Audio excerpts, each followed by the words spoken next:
Bismillahirrahmanirrahim. Assalamualaikum warahmatullahi wabarakatuh. Selamat siang dan salam sejahtera bagi kita semua. Om Swastiastu, Namo Buddhaya, salam kebajikan. Yang kami hormati Pak Kabid Humas Polda Metro Jaya, yang kami hormati Bapak Danpom Dam Jaya beserta tim penyidik dari Pemdam Jaya, yang saya hormati Kasubdit Penmas, Kasubdit Jatanras, Kasubdit Resmob beserta tim penyidik Ditreskrim Polda Metro Jaya, serta rekan-rekan media yang saya banggakan. Pada kesempatan yang baik ini, izinkanlah kami dari Direktorat Reserse Kriminal Umum Polda Metro Jaya akan merilis tentang pengungkapan kasus penculikan dan atau perampasan kemerdekaan seseorang yang mengakibatkan korban meninggal dunia sebagaimana dimaksud dalam pasal 328 dan atau 333 KUHP. Perlu kami sampaikan bahwa kasus ini berawal dari terjadinya kasus penculikan ataupun perampasan kemerdekaan terhadap seseorang yang mengakibatkan meninggal dunia, di mana kejadian tersebut berawal dari lokasi parkiran Lotemat Pasar Rebo di Jalan TB Simatupang, Kelurahan Susukan, Kecamatan Ciracas, Jakarta Timur. Bahwa peristiwa tersebut terjadi pada tanggal 20 Agustus 2025 sekira pukul 14.00. Yang selanjutnya, kasus tersebut dilaporkan oleh pelapor di Polres Metro Jakarta Timur. Perlu kami sampaikan bahwa identitas daripada korban yaitu dengan inisial MIP yang merupakan karyawan sebuah BUMN yang menjabat sebagai Kepala Cabang Pembantu BRI di Cempaka Putih, Jakarta Pusat. Adapun motif daripada para pelaku melakukan perbuatannya yaitu para pelaku ataupun para tersangka berencana untuk melakukan pemindahan uang dari rekening dorman ke rekening penampungan yang telah dipersiapkan. Rekan-rekan sekalian, bahwa peristiwa ataupun kronologis daripada kejadian tersebut berawal dari sekitar bulan Juni tahun 2025, pelaku atas nama C alias K bertemu dengan saudara pelaku DH, di mana pada saat itu C alias K memiliki data rekening dorman di beberapa bank. Kemudian saudara C alias K memiliki rencana untuk memindahkan uang dari rekening dorman tersebut ke rekening penampungan yang telah dipersiapkan. Sehingga dalam rencana ini C alias Ken sudah menyiapkan tim IT. Namun untuk melaksanakan hal tersebut memerlukan persetujuan ataupun otoritas dari kepala bank. Sehingga pelaku atas nama C alias K mengajak DH untuk mencari kepala cabang ataupun cabang pembantu yang bisa diajak bekerja sama dalam rangka pemindahan uang tersebut dari rekening dorman ke rekening yang telah dipersiapkan ataupun rekening penampungan. Kemudian pada tanggal 30 Juli 2025, C alias K bersama dengan pelaku atas nama DH dan AAM melakukan pertemuan. Hal tersebut dikarenakan C alias K memiliki informasi terkait data rekening dorman yang ada di Bank BRI.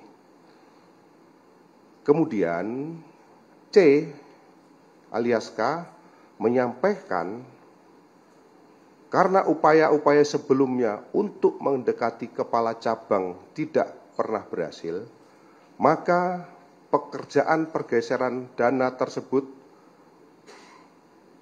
akan berhasil apabila dilakukan dengan dua opsi ataupun dua metode. Opsi pertama, melakukan pemaksaan dengan kekerasan dan ancaman kekerasan. Setelah itu, korban akan dilepaskan. Kemudian, opsi yang kedua, melakukan pemaksaan dengan kekerasan dan atau ancaman kekerasan. Dan apabila berhasil, maka korban akan dihilangkan atau dalam arti kata korban akan dibunuh. Selanjutnya, pada tanggal 31 Juli 2025, C alias K bersama dengan DW dan saudara AAM kembali melakukan pertemuan untuk membahas apakah akan dilaksanakan opsi 1 ataupun opsi 2. Kemudian pada tanggal 12 Agustus 2025, C alias K bersama dengan DH berkomunikasi melalui WhatsApp. Dan di dalam komunikasi tersebut, mereka memutuskan untuk memilih opsi 1. Yaitu melakukan pemaksaan dengan kekerasan ataupun ancaman kekerasan, setelah itu korban dilepaskan. Pada tanggal 16 Agustus 2025, pelaku atas nama DH mengajak saudara JP, di mana pertemuannya dilaksanakan di salah satu tempat di sekitar kota wisata Cibubur dan menanyakan apakah memiliki kenalan dari kelompok preman atau orang yang bisa membantu mereka dalam melaksanakan pekerjaan ini, boleh dari sipil ataupun boleh dari aparat. Selanjutnya, pada tanggal 17 Agustus 2025, sekitar pukul 09.00, pelaku atas nama JP menindaklanjuti permintaan saudara DH untuk mendatangi rumah saudara N. Setelah itu, sekitar pukul 20.00 di salah satu kafe di daerah kota wisata Cibubur dilakukan pertemuan kembali yang dihadiri oleh saudara DH, saudara JP, saudara AAM, dan saudara N. Jadi dalam pertemuan tersebut ada 4 orang yang hadir.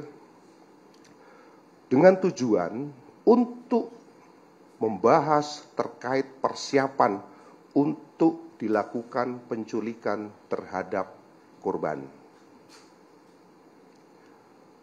Pada tanggal 18 Agustus 2025 dilaksanakan pertemuan kembali yang dihadiri oleh Saudara DH, Saudara AM, Saudara JP, dan Saudara N di salah satu kafe di kota wisata di daerah Cibubur untuk membahas persiapan penculikan. Di dalam pertemuan tersebut, DH dan AAM bertugas untuk menyiapkan tim yang akan mencari alamat korban serta mengikuti korban, di mana dalam tim tersebut terdiri dari 5 orang. Ulangi, terdiri dari 3 orang. Yang pertama adalah Saudara R, Saudara E, dan Saudara B. Kemudian JP, Saudara JP, menyiapkan tim untuk membantu membuntuti korban, yaitu dengan inisial Saudara AW, serta menyiapkan tim yang akan melakukan penculikan terhadap korban. Setelah itu, Saudara N menghubungi Saudara FH yang bertugas ataupun yang disiapkan untuk tim yang akan melakukan penculikan terhadap korban. Kemudian pada tanggal 19 Agustus 2025 sekitar pukul 10.00 Saudara F menghubungi Saudara E dan mereka sepakat bertemu di seputar daerah di Cijantung. Tidak lama setelah itu, Saudara E datang bersama Saudara B, Saudara R, dan Saudara A. Kemudian, Saudara F menunjukkan foto kepada tim Saudara E, lalu memberitahukan untuk menjemput paksa orang tersebut dan mengantarkannya kepada tim yang dipersiapkan oleh Saudara JP. Selain itu, tim yang memiliki tugas untuk membuntuti dan tim yang bertugas untuk melakukan penculikan terhadap korban, Saudara D dan Saudara AAM dan Saudara JP memiliki safe house yang mana lokasi safe house tersebut diharapkan untuk bisa memaksa korban untuk melakukan kegiatan pemindahan dana.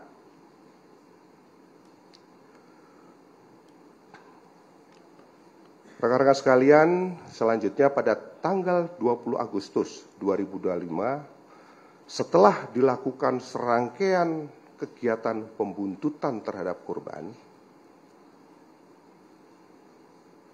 kemudian pada saat sekitar pukul 15.30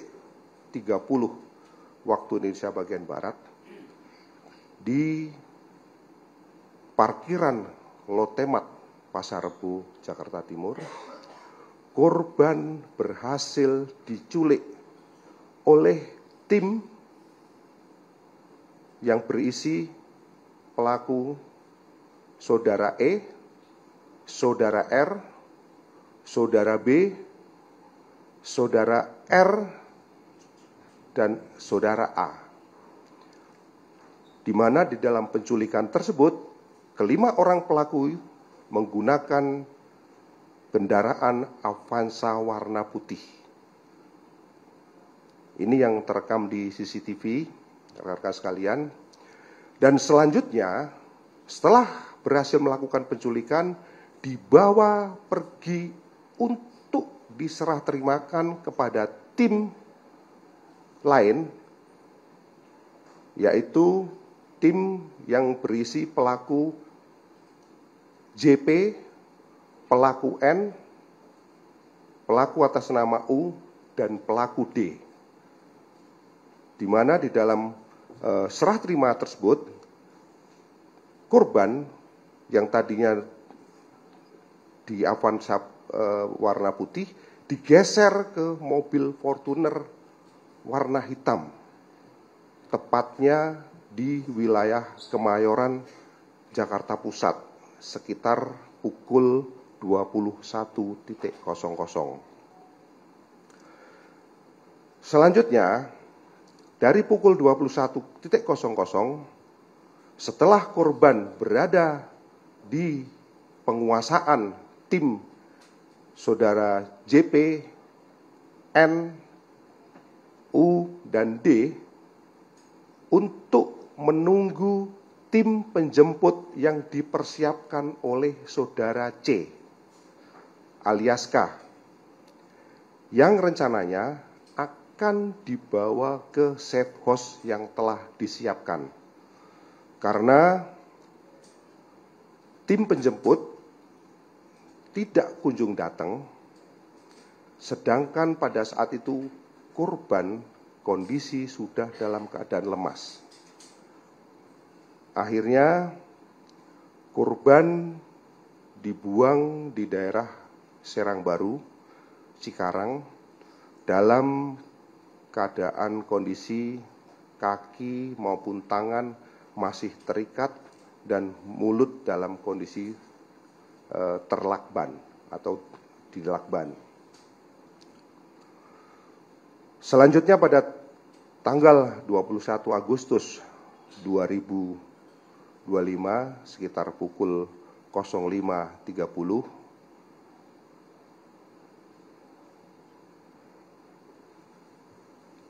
Polsek dari Cikarang mendapatkan laporan tentang penemuan mayat dari warga masyarakat sekitar, dan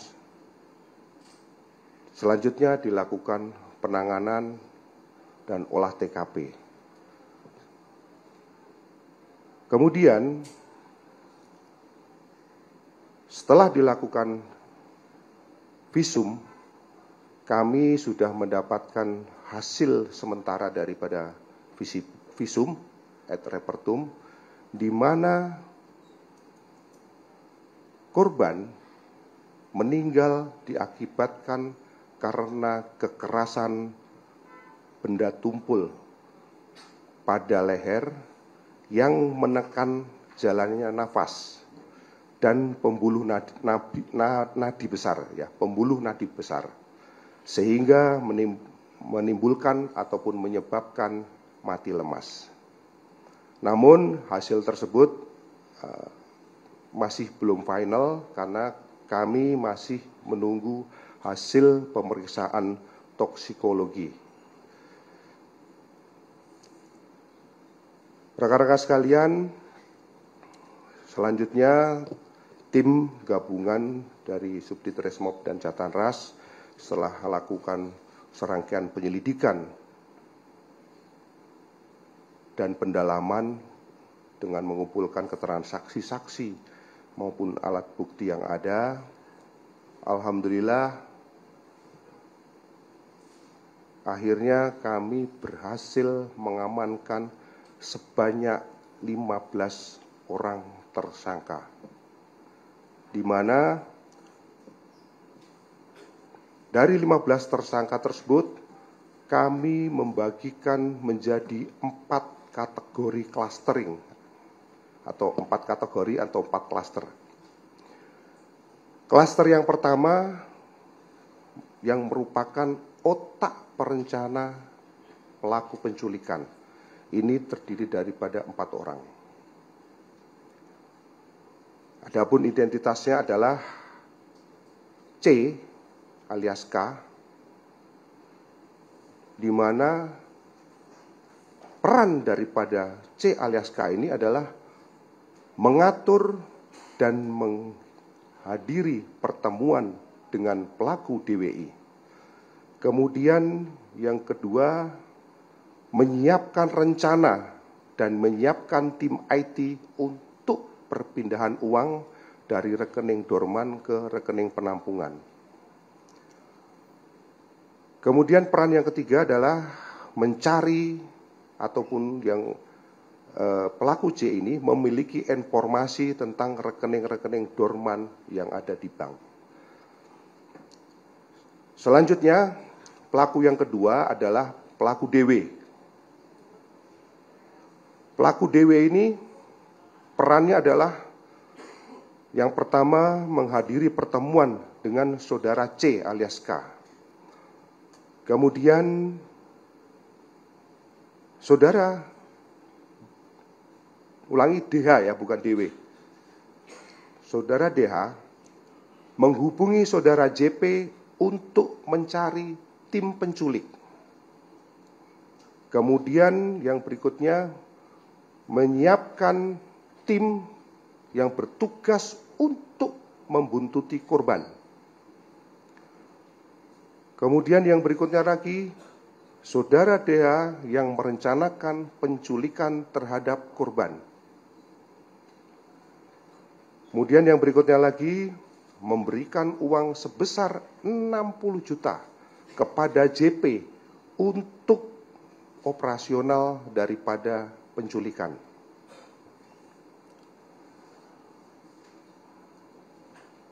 Selanjutnya, pelaku yang ketiga adalah pelaku atas nama AAM.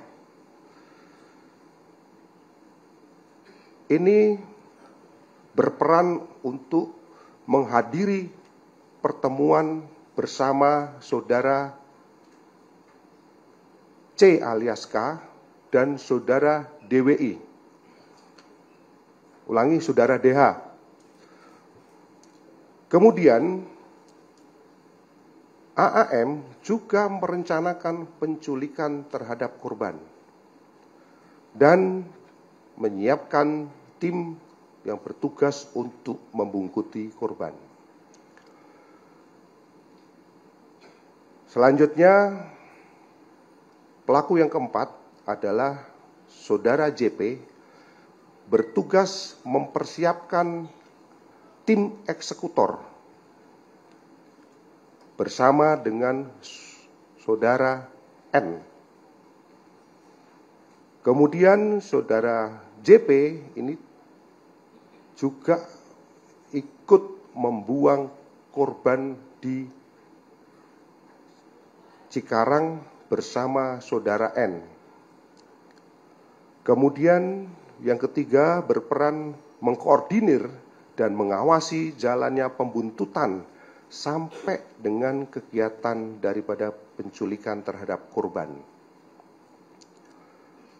Kemudian peran yang berikutnya adalah memberikan uang sebesar 150 juta kepada saudara N untuk operasional penculikan. Rekan-rekan sekalian, itu adalah klaster daripada otak perencana penculikan terhadap korban. Kemudian klaster yang kedua, ini merupakan klaster eksekutor penculikan terhadap korban, di mana di dalam klaster penculikan terhadap korban ini kami berhasil mengamankan sebanyak 5 orang tersangka. Yang pertama dengan inisial E, ini berperan memasukkan secara paksa korban ke dalam mobil Avanza putih kemudian melakukan penganiayaan kepada korban. Yang berikutnya, melilitkan lakban ke wajah korban, kemudian mengikat tangan korban dengan tali rafia.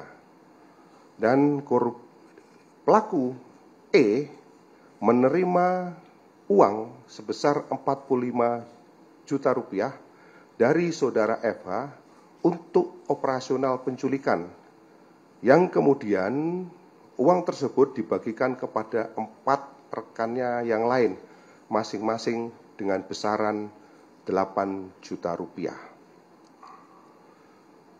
Selanjutnya, pelaku yang kedua atas nama REH ini berperan membantu saudara E, pelaku yang pertama, untuk memegangi korban dari belakang dalam proses melilitkan lakban dan mengikat tangan korban. Selanjutnya, pelaku JRS ini berperan untuk membantu saudara E memegangi tangan korban dari kanan, ya bagian tangan bagian kanan, dalam proses melilitkan lakban dan mengikat tangan korban. Selanjutnya, pelaku atas nama AT ini berperan membantu saudara E untuk memasukkan korban secara paksa ke dalam mobil Avanza putih. Kemudian membantu saudara E memegangi korban dari kiri dalam proses ketika dilakukan lilit lakban dan pengikatan tangan korban. Sedangkan pelaku yang kelima adalah pelaku EWB. Ini merupakan driver daripada mobil Avanza pada saat terjadi penculikan. Kemudian di klaster ini ada terlibatan oknum TNI. Nanti untuk lebih jelas akan disampaikan oleh Danpom Jaya, baik identitas maupun peran daripada tersangka tersebut. Adapun klaster yang ketiga adalah klaster penganiayaan yang mengakibatkan korban meninggal dunia. Ini sebanyak 3 orang.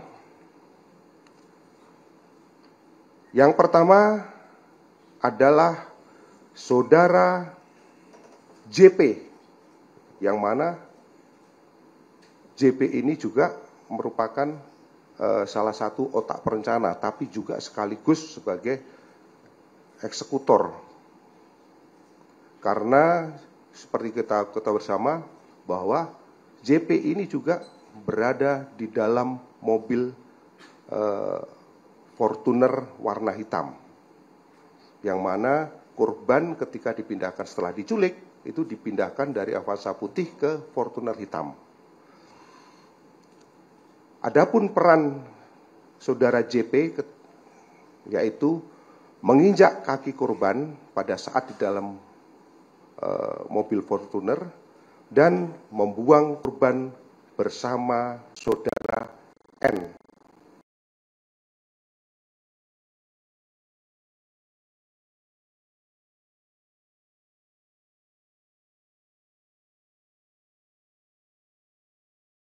Merupakan sopir ataupun driver yang mengendarai mobil Fortuner yang digunakan untuk membawa korban dari Kemayoran sampai dengan lokasi pembuangan di daerah Bekasi. Kemudian yang ketiga adalah saudara DSD. Ini merupakan driver juga yang tadi bergantian dengan saudara MU. Jadi ini driver Fortuner karena bergantian. Jadi pada saat di dalam mobil tersebut, karena terjadi penganiayaan, si MU ini nggak kuat pada saat nyupir karena sedikit oleng, sehingga digantikan oleh saudara DS. Kemudian di dalam klaster ini terdapat satu tersangka yang merupakan oknum TNI, nanti akan dijelaskan detail oleh Danpom Dam Jaya. Kemudian yang klaster keempat, yaitu klaster surveillance ataupun orang yang bertugas membuntuti korban, ini berhasil kita tangkap sebanyak 4 orang.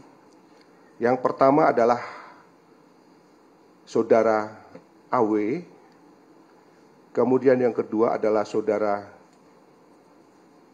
EWH, sedangkan yang ketiga adalah saudara RS, yang keempat adalah saudara RS.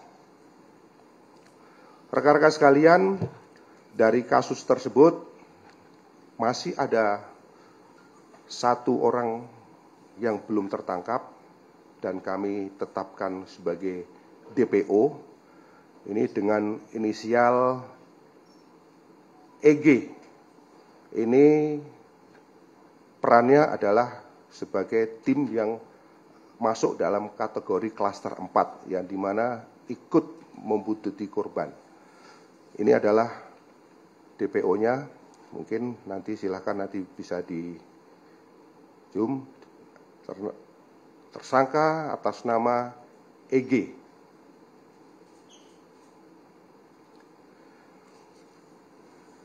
Rekan-rekan sekalian, dari hasil penyelidikan dan penyidikan serta pendalaman yang telah dilakukan oleh tim penyidik terhadap para tersangka dipersangkakan dengan pasal tindak pidana penculikan dan atau merampas kemerdekaan orang sebagaimana dimaksud dalam pasal 328 dan atau 33 ayat 3, yang mana ancaman hukumannya adalah selama-lamanya 12 tahun. Mungkin ini yang perlu kami sampaikan dari kami, Direktorat Reserse Kriminal Umum Polda Metro Jaya. Selanjutnya kami kembalikan kepada Bapak Kabid Humas. Terima kasih. Jelajahi cara baru mendapatkan informasi. Download Metro TV Extend sekarang.